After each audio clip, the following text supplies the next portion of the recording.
Addod Solutions. Add-on desired.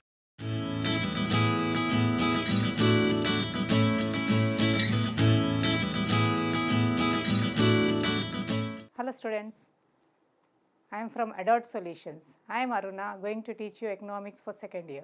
So at present today's chapter is about foreign sector. It is the 8th chapter in your second year intermediate. So shall we go for the topic? So this particular chapter consists of 2 marks and 5 marks only. So you may be getting two 2 marks questions and 1 5 marks questions. So I will be discussing initially about the 2 marks questions. So the first question is about balance of trade. Balance of trade. What is balance of trade actually? It refers to the net difference between the exports. What is it actually? Net difference between the value of exports and value of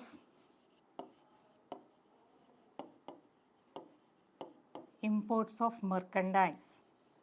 What is merchandise actually? Merchandise is nothing but goods and services. That is country A exporting imports and exports. It's just the difference between the value of exports and imports of merchandise. Merchandise is nothing but goods and services. So whatever the country A exports and what it imports. See, country A imports from country B. At the same time, country B exports certain goods to country A, isn't it? You can see from this picture, goods and services go exporting and importing and exporting. When country A exports to country B, it even imports certain goods from country B. When it is exporting certain goods, automatically it has to import certain goods, isn't it? So that difference becomes the balance. That is called the balance of trade. Balance of trade is nothing but it refers to the net difference between the exports and the imports. If there is an favorable, and here while explaining this balance of trade, we need to go for the favorable and unfavorable balance of trade. When one country exports certain goods to other countries, what is the value of that exports? If the value of exports is more than the imports, automatically it becomes the favorable balance of trade. That is, value of exports means what? It is getting more in the form of the foreign payment. Value of imports means what? It is paying more in the form to the foreign countries, isn't it? Value of exports means what? You are exporting more. This particular A country is exporting more to the other country, means automatically it will receive more in the form of foreign exchange. In the value of imports are more means what happens? It's importing more than the exports. Then automatically it has to pay more to that country B. That becomes unfavorable balance of trade. For any particular country, favorable and unfavorable balance of trade is a must. Automatically they need to know, that is, value of exports are more or value of imports are more. That can be discussed in your further chapters. So actually balance of trade, for 2 marks question you need to write only this difference, that is the net difference between the value of exports and imports of merchandise goods. That is enough for your 2 marks questions. Okay. Shall we go for the next? Foreign direct investment. What is this foreign direct investment? FDI. Foreign direct investment, what is FDI means? It's nothing but it is the international, long-term international capital movements. Long-term international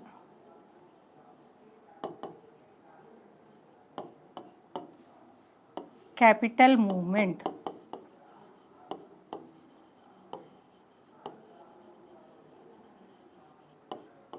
Capital movements what?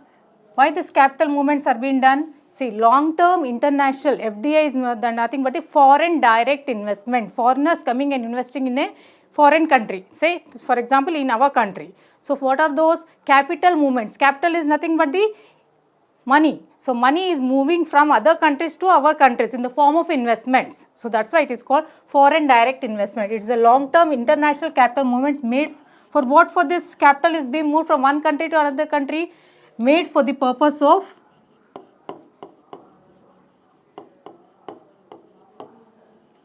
productive capacity.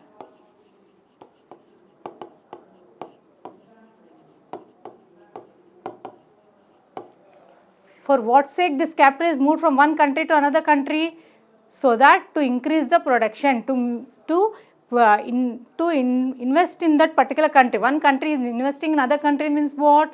Here to produce something in that particular country. So, for that sake, it is moving its capital from their own country to the other country, isn't it? Foreign direct investment is nothing but the long-term capital movements made for the purpose of productive capacity, for the purpose of productive capacity. At the same time, it is gaining what here? Here what it is gaining? It is gaining the managerial control. What it gains? What if a particular country moves its capital to other country, means what? It has to get some gain, some profit. So that is what managerial efficiency you can take, or managerial capacity you can take. So to involve the managerial capacity in that particular country, that is management has been introduced in that particular country in the form of capital movements. When it is moving its capital to other country, automatically it has some power of introducing certain techniques or anything, whatever may be. So for that sake, it has to move this. So mainly for this managerial efficiency, it will do this particular transfer of funds. Transfer of funds. FDI is nothing but the transfer of funds. So long-term international capital movements is foreign direct. Foreign direct investment is nothing but the long-term international capital movements. Got it? So this is done for the intention of managerial control. What do you do? A foreign direct investment is done for the intention of managerial control. That is for efficiently managing that particular firm or production unit. For that sake, foreigners come and invest in another country. So that long-term capital is being moved, so that productivity becomes faster and they will gain much profit. For that sake, capital is moved from one country to another country here. So shall we go for the next? So the next 2 marks question is about balance of payments. What is this balance of payments? It is a statistical record.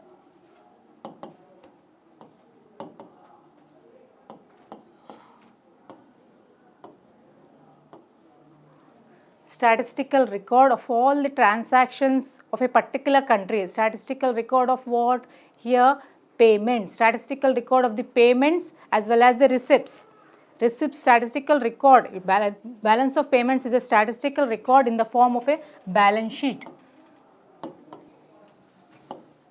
In the form of a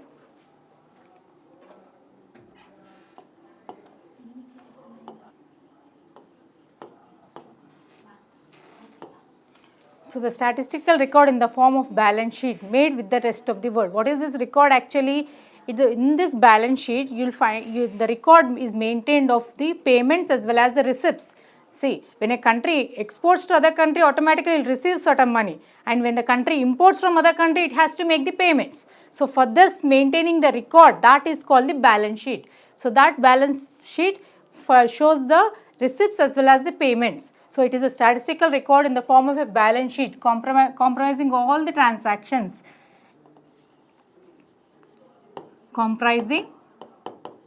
What it consists of? This balance sheet consists of what? Comprising all its transactions.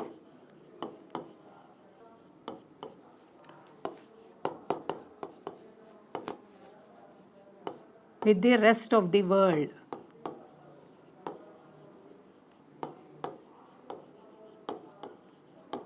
So comprising all its transactions with the rest of the world. So statistical record in the form of a balance sheet comprising all its transactions. So balance of payments is a statistical record in the form of a balance sheet comprising all the transactions with the rest of the world.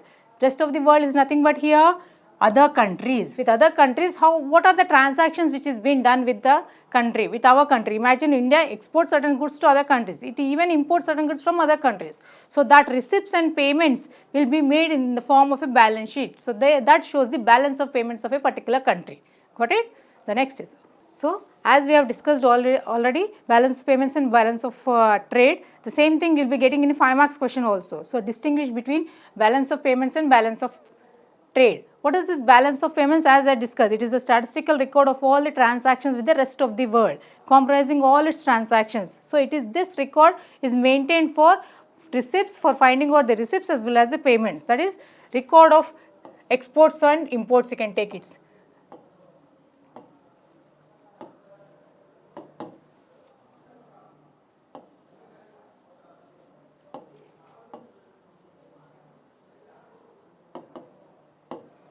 Next, balance of trade is nothing but the net difference between the exports and the imports. What is balance of trade?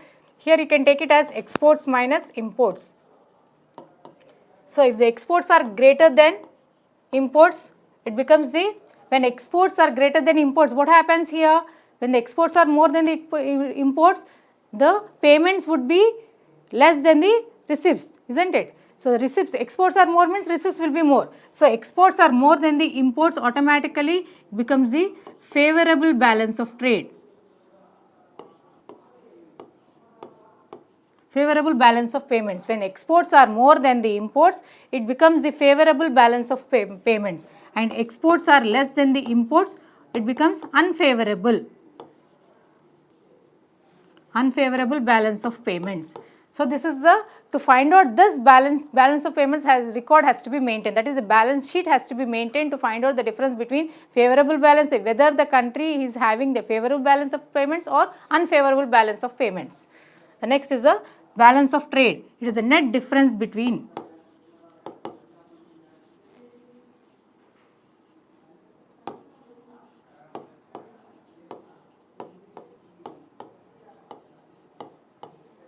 so balance of trade is nothing but the net difference between the exports and the imports, that becomes the balance of trade, as we already discussed earlier. So, this will be also getting in the 5 marks question. So, shall we go for the next one?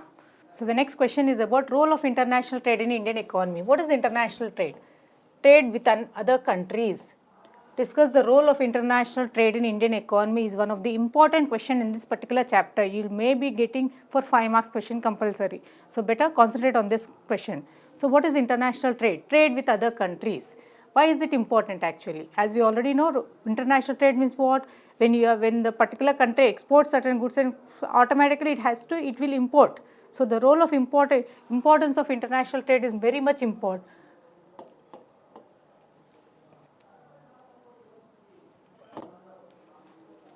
Role of international trade, you can take it. Role of international trade is highly significant. Role of international trade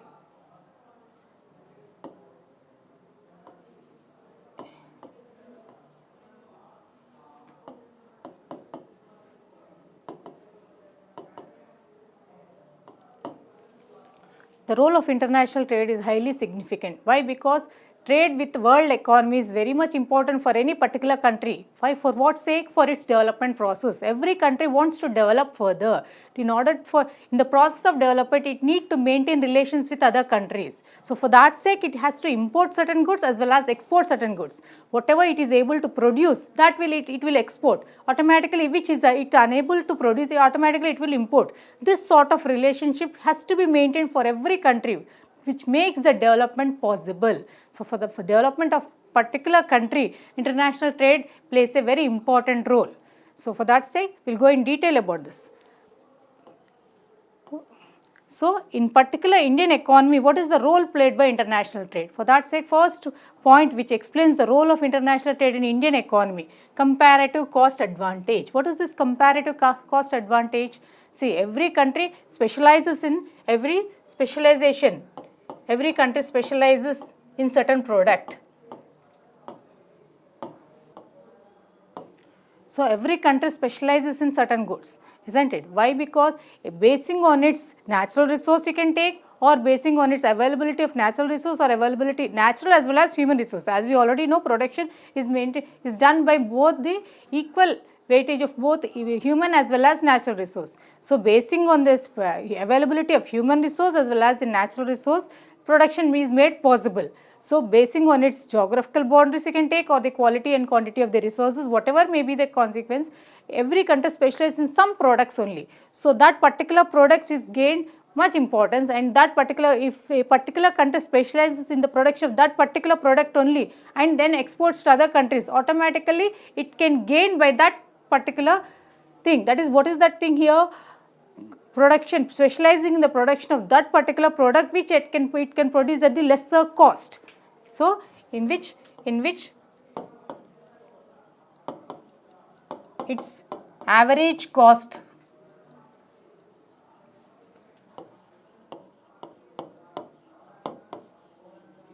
is less, cost of production is less. in that particular product only it should be able to specialize. Then it can export more of that particular product and import those goods which its average cost is more.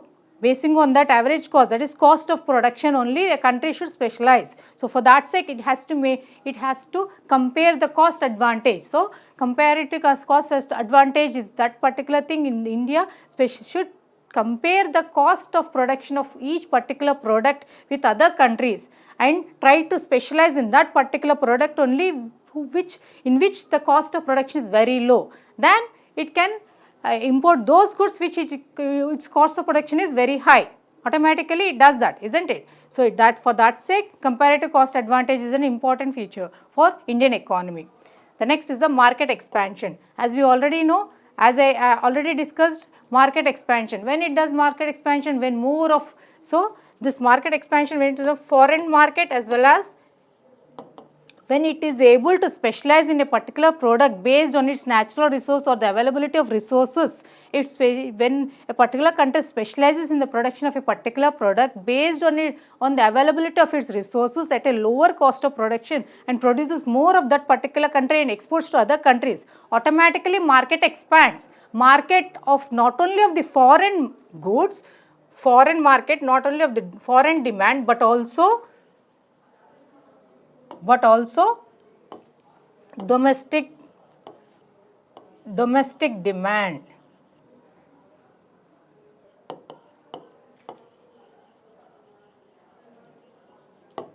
So for not only when it is able to specialize and increase the production of certain goods, automatically if not only the foreign demand increases but also the domestic demand also, it attracts the not only it attracts the foreigners but also it attracts the domestic consumers here, isn't it?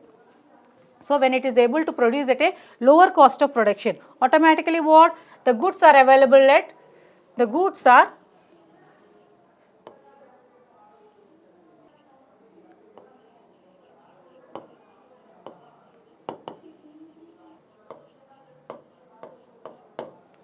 the goods which are available at a lower cost, isn't it? So because when a particular country specializes in the production of a certain product and tries to export them, at the same time that same products are being available to the domestic consumers at a lower price, automatically demand increases.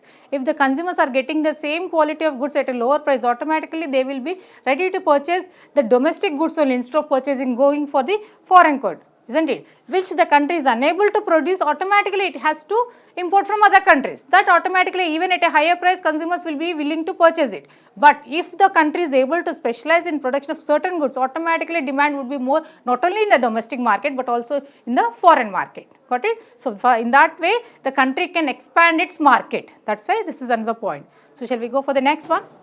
The next factor for this is agricultural development. What is the role played by the international trade in Indian economy? So one of the factors is the agricultural development. International trade develops the agricultural sector. As we already know, agriculture is the backbone.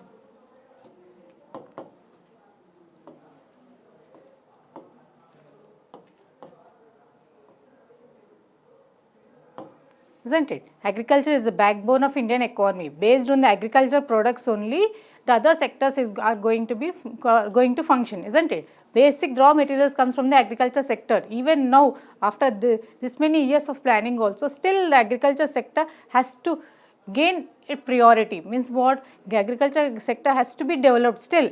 Because of the outdated machinery and outdated production, still the production is not up to the requirement. Because of the growing population in India, you can take it, food supply is very less than the population, as we already know, isn't it? In developing countries, that is the main reason. So agriculture is the backbone of Indian economy, as we already know. So India tries to specialize in the production of those goods which it can produce at a lower cost. Mostly it specializes in what? It specializes in cotton, rice, fruits, etc. Mostly it specializes in the production of these goods. this sort of goods which are able to be produced at a lower cost in our country, automatically this sort of goods production will be increased, and it will be the country will be able to export to other countries. In return, it may import those goods which it cannot be able to produce. Got it? So that's why agricultural development is an important factor for the role played by the Indian economy, isn't it? So agriculture development, agriculture being the backbone of the Indian economy. So more than 70% of the population is agriculture. National income comes from the agriculture sector. But now, as the industrial development, as the modern techniques have been used, the share of agriculture sector is falling down compared with other sectors, isn't it? So that we will discuss in the next class, other classes. So now for this is sufficient for you for the 5 marks question. Thank you. Addod Solutions. Add-on Desires.